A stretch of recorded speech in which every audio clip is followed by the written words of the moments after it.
हम डिस्कशन कर रहे हैं प्राचीन भारतीय इतिहास से संबंधित इम्पोर्टेंट फैक्ट।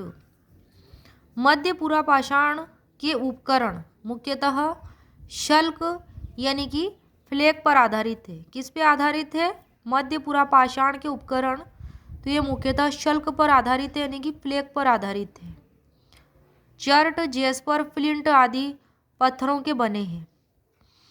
मुख्य उपकरण थे मध्य पुरापाषाण युग के फलक यानी कि ब्लेड, वेदनी यानी कि पॉइंट्स, वेधक यानी कि बोरर, शल्क से बनी खुरचनी यानी कि स्क्रैपर्स मेड ऑफ फ्लेक्स। इस प्रकार यह खुरचनी वेधक संस्कृति कहलाती है मध्य पुरापाषाण काल की। कैसी संस्कृति कहलाती है? खुरचनी वेधक संस्कृति। मध्य पुरापाषाण जो युग है उसका जो कालक्रम निर्धारित किया गया है 1,00,000 ईसा पूर्व से 40,000 ईसा पूर्व का। कितना? 1,00,000 ईसा पूर्व से 40,000 ईसा पूर्व। नेक्स्ट पॉइंट है चिरांद से मिले हैं हड्डी के उपकरण। क्या मिले हैं? चिरांद से हड्डी के उपकरण मिले हैं। चिरांद बिहार में स्थित है। गुनगेरिया मध्य प्रदेश में स्थित है और यहाँ से भारत में सबसे बड़ी ताम्र निधि प्राप्त हुई है। क्या प्राप्त हुई है? गुनगेरिया से भारत में सबसे बड़ी ताम्र निधि। नवपाषाण काल के लोग रागी और कुल्थी उगाते थे। क्या उगाते थे? रागी और कुल्थी उगाते थे। कौन से काल के लोग? नवपाषाण काल के लोग। इस काल में नाव का निर्माण शुरू हुआ। किस काल में नाव का निर्माण शुरू हुआ? नवपाषाण काल में हुआ।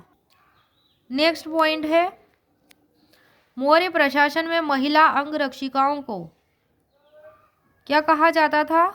समारा अनुरांगिनी। समारा अनुरांगिनी कहा जाता था मौर्य प्रशासन में महिला अंगरक्षिकाओं को।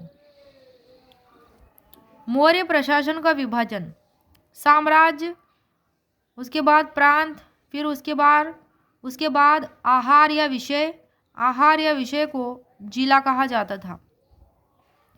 फिर उसके बाद आता था स्थानीय। स्थानीय में क्या था? 800 गांवों का समूह मिलकर स्थानीय बनता था।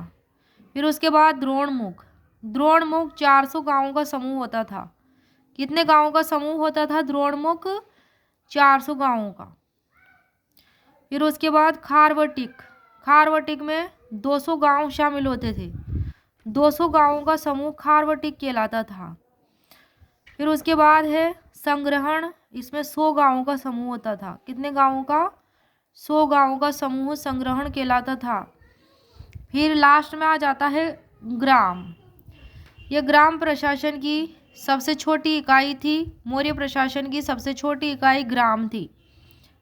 अर्थशास्त्र में कुल 21 प्रकार के करों का उल्लेख है। कितने प्रकार के करों का? 21 प्रकार के।